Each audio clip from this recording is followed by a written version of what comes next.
DBC নিউজের নিয়মিত আয়োজন সংবাদ সম্প্রসারণে সবাইকে স্বাগত জানাচ্ছি আমি মুক্তাদির। অনেক দিনের বাছাই করা সংবাদ এবং এর পর্যালোচনা নিয়ে সংবাদ সম্প্রসারণে আজ অতিথি হিসেবে অনলাইনে যুক্ত আছেন জাতীয় প্রেস ক্লাবের সাবেক সাধারণ সম্পাদক ইলিয়াস খান এবং নয়া দিগন্তের নির্বাহী সম্পাদক মাসুমুর রহমান খলিলি। স্বাগত আপনাদের সংবাদ সম্প্রসারণে আলোচনা। ইলিয়াস খান, আপনাকে দিয়ে শুরু করি, আপনার কাছে যেতে চাই। আজকে তারেক রহমানের বক্তব্য নিয়ে সিলেটে আলিয়া মাদ্রাসার মাঠে নির্বাচনী সমাবেশে ইনি বলেন জান্নাত দোজখ এর মালিক আল্লাহ, সেটি টিকেটের নামে একটি দল ভোট চেয়ে জনগণের সঙ্গে প্রতারণা করছে এবং ৭১-এ সেই দলটির ভূমিকা দেখেছে মানুষ। না, জামাতের বিষয়ে যেটি বলা হচ্ছে, আগে আমার অনুষ্ঠানে উপস্থিত আমার অত্যন্ত শ্রদ্ধাভাজন খলিল ভাই এবং যে অনুষ্ঠান দেখছেন, এটি জামাত যদি আসলে বলে থাকে, আমি জানি না, আমি শুনছি কদিন ধরে এটি বলছে অনেকেই, বাট জামাতের কোনো নেতার মুখ থেকে আমি এখনো শুনিনি। যদি বলে থাকে, আমি একজন উম্মি মানুষ, ধর্মীয় বিষয়, বাট আমি যতটুকু বুঝি, কে বেহেশতে যাবেন কে দোজখে যাবেন এটি নির্ধারণ করবেন একমাত্র আল্লাহ। সেখানে কেউ কারো বলার সুযোগ নেই যে কে বেহেশতে যাবে কে দোজখে যাবে। সুতরাং এটি যদি বলে থাকে তাহলে তো সেটা অন্যায়, এবং সেটি বলার সূত্র ধরে যে জনাব তারেক রহমান বলে থাকেন তাহলে সঠিকই বলেছে। আর ৭১-এর কিছু প্রশ্ন তো আছে, এটা তো আমরা ইতিহাস মুছে ফেলতে পারবো না। হয়তো তখন তারা ভেবেছেন যে আমরা দেশের পক্ষে থাকি, আমরা আমাদের দেশ যত ঐক্যবদ্ধ থাকে, এবং এমনও একটি ন্যারেটিভ ছিল, ন্যারেটিভ এটি সত্য কথাই যে একই সঙ্গে আমাদের মুক্তিযুদ্ধ যেমন প্রয়োজন ছিল, এটিও সত্য যে পাকিস্তানকে বিভক্ত করার জন্য যুদ্ধটি হয়েছে। ভারত আমাদের সহযোগিতা করেছে, খুব বেশি ভালো মোটিভ থেকে করেছে সেটি বলার সুযোগ নেই। কিন্তু সুতরাং তারেক সাহেব যেটি বলেছেন তিনি সত্যই বলেছেন বলে আমি মনে করি, আশা করি। বাট এটি তো অনেকদিন হয়ে গেছে, ৫৪ বছর। আমরা পেছনে বিরোধ না রেখে সামনে কিভাবে এগোনো যায় সেই চেষ্টা বিএনপি, জামাত, বিশেষ করে যে দলগুলো দীর্ঘদিন ধরে গণতন্ত্র উদ্ধারের আন্দোলন করেছে, অনেক স্যাক্রিফাইস করেছে, জীবন দিয়েছে, গুম হয়েছে, দেশের টাকা লুটপাট হয়েছে, এই অপশক্তির বিরুদ্ধে যে লড়াই করেছে বিএনপি, জামাতের গণতান্ত্রিক শক্তিগুলো, সাম্প্রতিককালে খুব দৃশ্যমান হচ্ছে যে কি বলে, এই যে ফ্যাসিস্ট বিরোধী যে শক্তি, ফ্যাসিস্টকে ক্ষমতাচ্যুত করার জন্য যারা লড়াই করেছে, ফ্যাসিস্টকে বিদায় করার জন্য লড়াই করেছে, তাদের মধ্যে কিন্তু বিভেদ ক্রমান্বয়ে আরো প্রবল হচ্ছে। এটি যাতে না হয় আমি সেটি প্রত্যাশা করি, এবং আমি বিশ্বাস করি যে দেশকে যদি গণতন্ত্রের পথে নিতে হয়, একটি নির্বাচন ছাড়া কিন্তু কোনো বিকল্প নেই। সেই নির্বাচনকে কেন্দ্র করে কাদা ছড়াছড়ি না করে আসুন আমার দেশকে সামনের দিকে এগিয়ে নেওয়ার জন্য সবাই মিলে চেষ্টা করি। জি, মাসুমুর রহমান খলিলি, আমরা ইলিয়াস খানের কথা শুনছি। একই প্রশ্ন আপনার কাছে। বেহেশতের টিকিট দেবে বলে একটি দল মানুষকে ঠকাচ্ছে, তারেক রহমানের আমি বক্তব্য। ভাই যে ব্যাখ্যাটা দিয়েছেন এটার অনেকখানি একমত। প্রথম কথা হচ্ছে কি, উনি যেরকম জামাত ইসলামীর ফ্রন্ট লাইনার, এমনকি আমি কোনো নেতার মুখ থেকেই শুনি নাই তারা জামাত ইসলামীকে যদি ভোট দেওয়া হয় তাহলে বেহেশতে যাবে, আর জামাত ইসলামীকে ভোট না দেওয়া হলে তাহলে দুজকে যাবে, এরকম কথা জামাত ইসলামের কোনো নেতার মুখ থেকে আমি কোনোদিন শুনি নাই। এটার ব্যাপারে সমালোচনা যেটা, সেটা জামাতের প্রতিপক্ষ বিএনপির কোনো নেতাকে এটা বলতে শুনছি।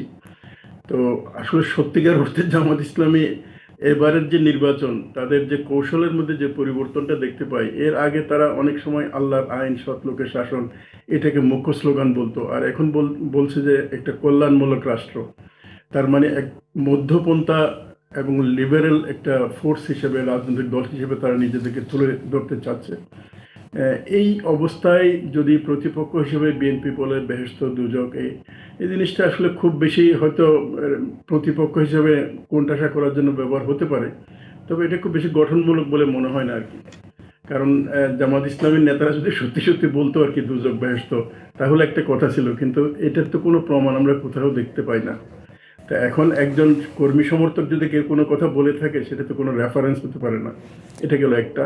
আর দ্বিতীয় যে বিষয়টা, এই যে ৭১ সালের সাবজেক্টটা, ১৯৭১ সালের জামাত ইসলামীর রাজনৈতিক অবস্থান পাকিস্তান বিভক্ত করার বিপক্ষে ছিল, এটা তো আসলে লুকানোর কোনো বিষয় নেই। এই ব্যাপারে তারা তখন যেটা বলতো সেটা হচ্ছে কি, আসলে ভারতের সহযোগিতা নিয়ে যদি পাকিস্তান বিভক্ত করা হয়, তাহলে যে দেশটা স্বাধীন হবে বাংলাদেশ, সেই দেশটা ভারতের একটা আধিপত্যের মধ্যেই থেকে যাবে, যেটা পরবর্তী পর্যায়ে দেখা যাচ্ছে। সেটা যাই হোক, কিন্তু এসে 1971-এর পরে শেখ মুজিবুর রহমান সাহেব একবার স্বাধীনতার মানে সাধারণ ক্ষমা ঘোষণা করে বিষয়টাকে নিষ্পত্তি করার চেষ্টা করছিলেন। যারা স্পেসিফিক ফৌজদারি অপরাধে যুক্ত আছে তাদের তো এর আওতায় না। পরবর্তী পর্যায়ে জিয়াউর রহমান কিন্তু বাংলাদেশটাকে গড়ার জন্য আরও অনেক ব্যাপক পরিসর তৈরি করেছিলেন। আমরা জানি জিয়াউর রহমানের প্রধান দুই সহযোগীর একজন ছিলেন মশিউর রহমান যাদু মিয়া, যিনি আসলে ভাষায়নে করতেন, বলতে পারি আমরা বাম রাজনীতি করতেন। আরেকজন ছিলেন শাহ আজিজুর রহমান, যিনি একদম জাতিসংঘে গিয়েছিলেন পাকিস্তান বাংলাদেশ স্বাধীনের বিপক্ষে। তিনি কিন্তু জিয়াউর রহমানের প্রধানমন্ত্রী ছিলেন।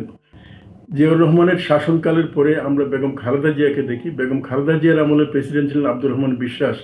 আব্দুর রহমান বিশ্বাসও তো স্বাধীনতার পক্ষের অবলম্বন করেননি। ফলে বিএনপির যে রাজনৈতিক ভিত্তিটা সমন্বয়বাদী ভিত্তি, মানে সব পক্ষকে মাঝামাঝি একটা জায়গায় নিয়ে আসা, এই মাঝামাঝি নিয়ে আসার যে রাজনীতিটা, এই রাজনীতির সাথে তারেক সাহেব যে প্রচার শুরু করেছেন, এটার আমরা কেন জানি একটু বৈপরীত্য দেখি। আর মাসুমুর রহমান খলি, 1971 আপনার কাছে আমার একটা প্রশ্ন, আমি একটু জানতে চাই, আপনি যেটা আপনার বলছিলেন যে জামাত এখন নিজে একটু লিবারেল পার্টি হওয়ার চেষ্টা করছে, এতদিন ইসলামিক শরিয়া আইন অনুযায়ী যাদের বক্তব্য ছিল যে দেশ যদি রুল করা যায়, হঠাৎ ওনারা এসে বলছেন যে প্রচলিত আইনেই দেশ চলবে। এটা কি আসলে মানে এই যে লিবারেল হওয়া বা প্রচলিত আইনে দেশ হওয়া, এটা কি ভোটারদেরকে মানে ভোটার মাইন্ড ক্যাশ করার জন্য বা ক্ষমতায় যাওয়ার জন্য কি এই পন্থাটা অবলম্বন করলেন কিনা? না, আপনি একটা গুরুত্বপূর্ণ প্রশ্ন তুলেছেন, সেটা হচ্ছে জামাত ইসলামী বরাবরই যে রাজনীতিটা করতেন। জামাত ইসলামী তো ইসলামী আদর্শভিত্তিক রাজনৈতিক দল, ধর্মভিত্তিক বলতে পারেন আপনি। এই ইসলামী আদর্শভিত্তিক রাজনৈতিক দল হিসেবে তারা বরাবর নিয়মতান্ত্রিক রাজনীতি করতেন। যেমন ইসলামিক অনেক দল আছে যারা আসলে এই গণতন্ত্র, তারপরে সংসদ নির্বাচন, এইসব কিছুতে বিশ্বাস করেন না। তারা মনে করেন যে খেলাফত কায়েম করতে হবে। মুসলিম ব্রাদারহুড এবং জামাত ইসলামী এই দুটো প্রায় একই ঘরানার। তারা কিন্তু গণতান্ত্রিক এবং নিয়মতান্ত্রিকভাবেই কিন্তু ক্ষমতায় যেতে চায় এবং রাজনীতি করে।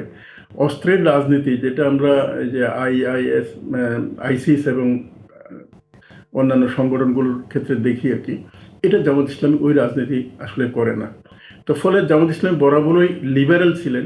এটা শুধু নির্বাচনের জন্য লিবারেল এমন না। তবে এই নির্বাচন, আমি যেটা বলতে চাইছিলাম সেটা হচ্ছে, এর আগে তারা আল্লাহর আইন, সৎলোকের শাসন, এগুলোকে কিন্তু নির্বাচন প্রধান স্লোগান করছে হিসেবে প্রচার করত। কিন্তু এখন তারা যেটা বলছে সেটা হচ্ছে জনগণের কল্যাণমূলক শাসন। আর আপনি যেটা বললেন সেটা হচ্ছে আসলে প্রচলিত আইন। জামাত ইসলামী প্রচলিত আইন যেটা আছে সেটাকে অস্বীকার করে নয়, বরং তারা এটার ক্রমাগতভাবে এটার একটা কল্যাণমূলক বিবর্তনই কামনা চায় আর কি। আর আসলে বাংলাদেশের যে আইনটা আছে, আপনি বেসিক্যালি যদি শরিয়া আইন অথবা ইসলামিক আইন ধরেন, এই আইনের সাথে সাংঘর্ষিক খুব কয়েকটা মাত্র ধারা আছে আর কি। হয়তো আপনার বাংলাদেশের আইনে ফাঁসিতে মৃত্যুদণ্ড দেওয়া হয়, আর ইসলামিক যে ট্রেডিশনাল যেটা আছে সেটা হয়তো এটা তা অন্যভাবে মৃত্যুদণ্ড কার্যকর করা। এর বাইরে চুরি অথবা চুরির ক্ষেত্রে হয়তো দণ্ডের মধ্যে একটু পার্থক্য আছে। আর শরিয়া আইন বলতে যেটা চুরি, হাত কাটা যে বিষয়গুলো বোঝানো হয়, এগুলো আসলে এখন বলতে গেলে কোনো রাষ্ট্রেই এটা প্রচলিত নেই, কেবলমাত্র আছে। খলিল ভাই, আমি বিষয়ে একটু জানতে চাই আপনার কাছে। আমি একটু অনেকের মতো আমি একটু প্রশ্ন করি, যে যেমন বলা হচ্ছে যে প্রচলিত আইন, তো আমাদের দেশটা ঋণ নির্ভর দেশ। আমি জানি আপনি তো অর্থনৈতিক সংবাদে দীর্ঘদিন করেছেন। দেশটা চলে IMF, ওয়ার্ল্ড ব্যাংক, এশিয়ান ব্যাংকের ঋণে চলে মূলত। সেই তো সুদ ভিত্তিক ঋণ, সেই সুদের টাকা যদি দিয়ে যদি দেশ চলে, তাহলে সেটা কি শরিয়া ভিত্তিক বা ইসলামী শাসন অনুযায়ী সেই আইন হবে আসলে? ইলিয়াস ভাই খুব সুন্দর প্রশ্ন তুলেছেন। আসলে মানে যেমন এই যে ইসলামের যে প্রচারটা, আল্লাহ রসুলের দুইটা টাইম আছে, তো একটা হচ্ছে মক্কি জীবন আর একটা মাদানী জীবন। মক্কি জীবনে তো উনি কেবলমাত্র ইসলাম প্রচার করেছেন, প্রতিষ্ঠা করেন নাই। ইসলাম যখন প্রতিষ্ঠা যখন হয়, তখনই হচ্ছে কি ইসলামিক অর্থনৈতিক বিষয়, জাকাত, রাষ্ট্রীয়ভাবে প্রতিষ্ঠা করা, এসব সাবজেক্ট কিন্তু আসে। আপনি যে সুদ বহির্ভূত, মানে সুদের বাইরে যে অর্থনীতি অথবা ব্যাংকিং ব্যবস্থা, এগুলো তখন আসে। বাংলাদেশে কেউ যখন যদি কোনো ইসলামিক দল নিয়মতান্ত্রিক রাজনীতি করে তাহলে তাদেরকে কিন্তু ধীরে ধীরে কিন্তু পরিবর্তনগুলো আনতে হবে। যেমন একসময় বাংলাদেশের ব্যাংকিং ব্যবস্থা ইসলামিক যে শরিয়া ভিত্তিক ব্যাংকিং হবে এটা চিন্তা করা হতো না, কিন্তু ইসলামী ব্যাংক তো বাংলাদেশে অনেকগুলো আছে। এগুলোর ব্যর্থতার যে বিষয়গুলো আছে এগুলো তো লুটপাটের কারণে, এটা তো ইসলামিক সিস্টেমের কারণে ব্যর্থ হয়নি।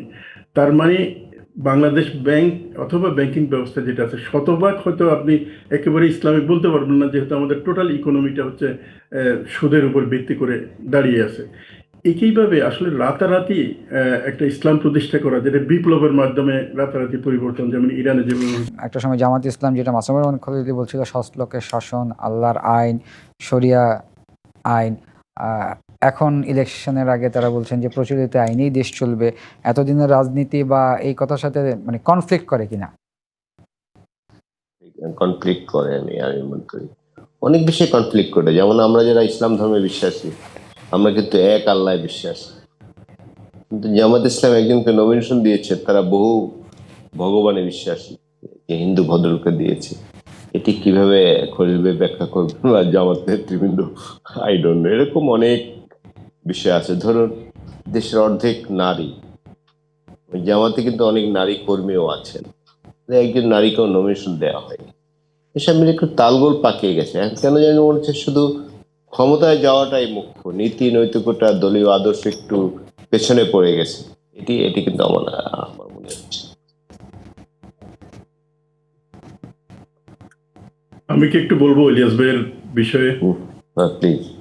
ইলিয়াস ভাই উনি ওনার সাইড থেকে একভাবে দেখছেন, কিন্তু বাস্তবতার বিষয়টা ভিন্ন। আসলে ইসলাম কিন্তু শুধু মুসলমানদের জন্য না, ইসলামিক শাসনটা এটা সব ধর্মের অনুসারীদের জন্য। আপনি হয়তো জানেন উহুদ যুদ্ধ যে হয়েছিল, উহুদ যুদ্ধে কিন্তু একজন ইহুদিও কিন্তু মারা গিয়েছিলেন, শহীদ না বললেও মারা গিয়েছিলেন। এবং ইসলামিক রাষ্ট্রের বিভিন্ন জায়গায় অমুসলিমরা দায়িত্ব পালন করেছে বিভিন্ন সময়, কারণ তারা ওই রাষ্ট্রের নাগরিক। এই হিসাবে এই যে কৃষ্ণ নন্দীর কথা সম্ভবত আপনি বলছেন, বা কৃষ্ণ দাস, জানি না। তো এই ভদ্রলোক যে এলাকা থেকে তাকে নমিনেট করা হয়েছে, ওই জায়গায় 55% হচ্ছে হিন্দু বা অমুসলিম। তো স্বাভাবিকভাবেই তাদের একটা অধিকার আছে সেই সম্প্রদায়ের একজনকে নমিনেট করা। একজন ব্যক্তি রাষ্ট্রীয় কাজের জন্য নমিনেট করা, তার মানে হচ্ছে বিশ্বাস পরিবর্তন। এক আল্লাহ দুই আল্লাহ হয়ে যাবে, বিষয়টা কিন্তু সেরকম না আর কি। এটা হয়তো আমরা দৃষ্টিভঙ্গির কারণে এই ভুলটা করে থাকতে পারি। আপনার সৌদি আরব বলে, এমনকি ইরানের কথাই বলেন, ইরানে কিন্তু আপনি হয়তো জানেন বেশ কয়েকজন কিন্তু ইহুদি সংসদ সদস্য আছে। যেহেতু ওখানকার 2%-এর মতো মনে হয় 1 বা 2% এরকম ইহুদি জনগোষ্ঠী আছে, তাদের প্রতিনিধিত্ব আছে। এটা ইসলামিক রাষ্ট্র, যেখানেই সংখ্যালঘু যারা থাকবে তাদের প্রতিনিধিত্ব থাকবে। এটাতে আসলে ঠিক অন্যভাবে কোনো চিন্তা করার অবকাশ নেই। কিন্তু মাসুমুর রহমান খলিলি, আমি আরেকটু বলি যে ইসলামিক আন্দোলন যারা অ্যালায়েন্স হয়েছিল, যারা বের হয়ে গেছে ইয়ে থেকে, যে একই মানে প্রশ্নের যে শরিয়া আইন মানে কর্মকাণ্ড তাদের কাছে ভালো লাগেনি দেখে তারা বের হয়ে গেছে। তারা বলছিল যে শরিয়া আইনই তো দেশ চলবে যদি ক্ষমতায় যায়। ওনারা যে বক্তব্যটা দিয়েছেন, আমি যেটা শুনছি সেটা এই কথাগুলো হচ্ছে পরে বলছে। মূল বিষয়টা হচ্ছে কি, ওনারা 100টা আসন চাইছিলেন, কিন্তু জোটের যে ফরমেশন, এই ফরমেশনে তাদেরকে 100টা আসন দিলে তাহলে এই আসনগুলো জয়ের কোনো নিশ্চয়তা ছিল না। তাদের যে বেসিক মানদণ্ড ছিল জয়ের সম্ভাবনা, যার যে দলের যেখানে প্রার্থী থাকবে তারাই জিতবে, এই হিসেবে 47টা আসন তাদের জন্য বরাদ্দ রাখা হয়েছিল। কিন্তু তারা শেষ পর্যন্ত 100, তারপর 90, তারপর 80। এটা হচ্ছে জাস্ট আসন বিন্যাসের ভাগাভাগি নিয়ে ঝামেলা। এখানে যেটা আসলে মানে শরীয়তের আইন অথবা শরিয়া আইন বলি অথবা প্রচলিত আইন, এটা কোনো বিষয় না। যে আমরা একটু ইলিয়াস খানের কাছে যাই। ইলিয়াস খান, এটা কি শুধু আসলে আসন বিন্যাসের কারণেই কি, আপনি কি মনে করেন? রাজনীতিকে আমরা দুভাবে দেখি, সারফেস লেভেল থেকে ভিতরে অনেক কিছু থাকে, সেটি আমরা অনেক সময়, আমরা গণমাধ্যম কর্মী যারা আছে সবসময় কিন্তু ডিক করতে পারি না। বাহ্যত মনে হচ্ছে আসন নিয়ে তাদের মধ্যে দ্বন্দ্ব হয়েছে, বাট যে দলটি বেরিয়ে গেছে তারা যে মানে ইসলামী আন্দোলন বাংলাদেশ, সেই দলটি আমি যতটুকু শুনেছি, এই যে জামাত ইসলামের সঙ্গে 3টি দল নেওয়া হয়েছে, তাদেরকে নাকি বিষয়টি জানানোই হয়। যেমন এলডিপি নেওয়া হয়েছে, এনসিপি নেওয়া হয়েছে, আরও একটু দল কি যেন পার্টির নাম ভুলে গেছি। এই 3টি দল যে নেওয়া হচ্ছে সেটা কিন্তু ইসলামী আন্দোলনকে জানানো হয়নি। বাট আমরা তো জানি, আমরা যেমন যে ইসলামী আন্দোলনের যে মূল কেন্দ্র হচ্ছে বরিশালে, সেই এলাকার মানুষ হিসেবে আমি জানি যে ইসলামী আন্দোলন এবং জামাতের এদের আদর্শ বা পলিসি কিন্তু একদম ভিন্ন। এরা সারা জীবন কিন্তু দা কুমড়া সম্পর্ক ছিল, কিন্তু হঠাৎ করে দেখলাম যে নির্বাচন প্রশ্নে তারা ঐক্যবদ্ধ হয়েছে। তারা এক এক জায়গায় এসেছেন এবং বলা হয়েছে যে সবগুলো ভোট, ইসলামিক দলগুলোর যে সব ভোট ওয়ান বক্স পলিসি, এক বাক্সে ফেলা হবে। কিন্তু এখন আমরা দেখলাম যে এটা 3 ভাগে ভাগ হয়ে গেছে। সুতরাং আপনি যে প্রশ্নটি করেছেন, আমি এটা মনে করি যে অনেকটা রাজনৈতিক এবং একই সঙ্গে অনেকটা নীতিগত বিষয়। যেমন ইসলামী আন্দোলন যেভাবে ধর্মকে ব্যাখ্যা করে বা যেভাবে ধর্ম পালন করতে চায়, ধর্মীয় আইন প্রণয়ন করতে চায়, জামাত ইসলামী হয়তো সেই দৃষ্টিকোণ দেখে না। যেমন জামাত বলেছে যে আমরা প্রচলিত আইনে দেশ চালাবো, কিন্তু ইসলামী আন্দোলন বলেছে যে আমরা একজন শরিয়া আইন অনুযায়ী দেশ চালাবো। তো এখানে তো একটা কনফ্লিক্ট আছে, সেই কনফ্লিক্টের কারণে এই জোটটি ভেঙে গেছে বলে আমি বিশ্বাস করি। বাট আমার কাছে সবচেয়ে বড় বিষয় হয়েছে, 4 মাস ধরে এই জোটটি ছিল, 4 মাস ধরে এই দুটি দল একই জোটে কিভাবে থাকলে, সেটি কিন্তু আমার কাছে একটি বড় বড় প্রশ্ন। এবং শেষ পর্যন্ত ভাঙন দিয়ে সেটি শেষ হয়েছে এবং চূড়ান্ত মুহূর্তে। যদিও আমরা একদম 21 বন্ধু শুনেছিলাম যে মিরাকল কিছু ঘটে যেতে পারে, আবার তারা একত্র হতে পারে, এরকম কিছু শুনেছিলাম, বাট শেষ পর্যন্ত সেটি হয়নি। যে ইলিয়াস খান, আর একটু আপনার কাছে জানতে চাই, আমাদের হাতে সময় খুব বেশি নেই। জামায়াতের আমির আজকে বলছিলেন যে নতুন রূপে ফ্যাসিবাদে পরিণত হবে 5ই আগস্টের মতোই। চাঁদাবাজি, দখলবাজি যারা দূর করতে পারবে তারাই গড়তে পারবে সুন্দর দেশ। চাঁদাবাজি, দখলবাজি যারা দূর করতে দূর করতে পারবে, দূর। সব বাংলাদেশে যত দল আছে সব চাঁদা দিয়ে চলে, অন্যান্য ডোনেশন। জামাত ইসলাম ডোনেশন না, ডোনেশনের বাংলা কি? অনুদান। বা এই চাঁদা দিয়ে তো দল চলে।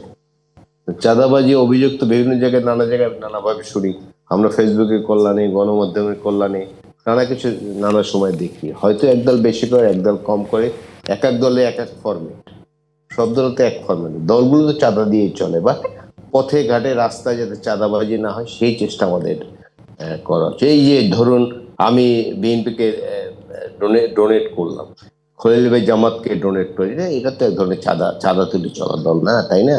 এই যে বেতনের একটা অংশ, আমার ভাই একজন আছে, তিনি বেতনের একটা অংশ যে দেখে জামাতকে দেন সবসময়। হ্যাঁ, তো এটা তো সব দল তো চাঁদা নির্ভর দল।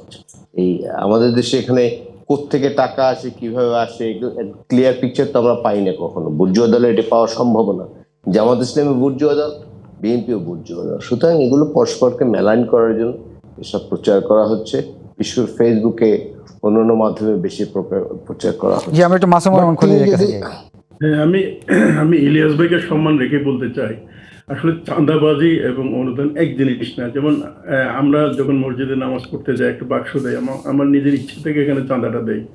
জামাত ইসলামীর চাঁদার যে সিস্টেমটা, এটা চাঁদা আপনি বলতে পারেন ডোনেশন চাঁদা, অথবা বাইতুল মাল বলে তারা, অনুদান, একই জিনিস, কিন্তু সেটা হচ্ছে স্বেচ্ছায়। আর চাঁদাবাজি যেটা, একটা দোকানকে আমি বললাম যে তুমি আমাকে 10,000 টাকা দিবা, তার মানে বাধ্য করা তারা। এই বাধ্য করার বিষয়টা হচ্ছে চাঁদাবাজি। এমনি চাঁদা নেয় কিন্তু চাঁদাবাজি না, এটা হচ্ছে অনুদান নিতেই পারে যে কোনো ইস্যুতে। এটা সেই সংস্কৃতি এখন বাংলাদেশে একটু কমে গেছে আমি মনে করি। এবং দোকানে যে আমি বললাম 10,000 টাকা চাঁদা দিতে হবে, দোকানদাররা কিন্তু অনেক সংগঠিত হলো। যেমন কারণ বাজার কথা আমি বলি, কারণ বাজার আপনি দেখেছেন যে চাঁদাবাজি। ইলিয়াস খান, আমরা এই বিষয় নিয়ে আরেকদিন আলোচনা করব ইনশাল্লাহ। আমাদের এখন শেষ করতে হচ্ছে। ধন্যবাদ মাসুমুর রহমান খলিলি, ধন্যবাদ ইলিয়াস খান। প্রিয় দর্শক, এই ছিল সংবাদ সম্প্রসারণে। ডিবিসির সঙ্গেই থাকুন।